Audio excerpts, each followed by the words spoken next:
నిరుపేద కుటుంబంలో జన్మించి ఒకే సంవత్సరంలో 5 ఉద్యోగాలకు ఎంపికై గ్రూప్ 1 పరీక్షలో రాష్ట్ర స్థాయిలో మంచి ర్యాంకు సాధించడం పట్ల కుటుంబీకులు సంతోషం వ్యక్తం చేస్తున్నారు. తక్కువ కాలం ఎక్కువ ఉద్యోగాలు సాధించినందుకు స్థానికులు పలువురు ప్రముఖులు జ్యోతి శిరీషను అభినందించారు.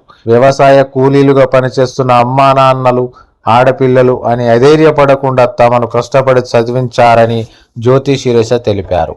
చదువులో ఉన్నత స్థాయికి ఎదగాలని పట్టుదలతో ఉత్తమ ర్యాంకులు సాధించానని, దాని ఫలితంగానే 5 ప్రభుత్వ ఉద్యోగాలకు ఎంపికైనట్లు ఆమె తెలిపారు. తన చదువుకు అమ్మ నాన్నలే కాకుండా తన మామయ్య భాస్కర్, అమ్మమ్మ, తాతయ్యలు ప్రోత్సహించారని తెలిపారు. భవిష్యత్తులో ఐఏఎస్ లక్ష్యంగా పెట్టుకున్నానని, కలెక్టర్గా పేదవారికి సేవలందించడం తన కర్తవ్యంగా భావిస్తున్నానని తెలిపారు.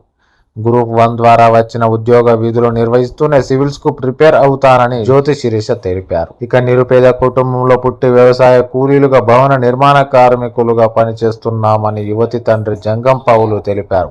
2 అమ్మాయిలను మనోధైర్యం చెందకుండా ఉన్నత విద్యావంతులుగా తీర్చిదిద్దేందుకు కష్టపడి పనిచేసి వారిని విద్యను అభ్యసించేందుకు కృషి చేశామని తెలిపారు.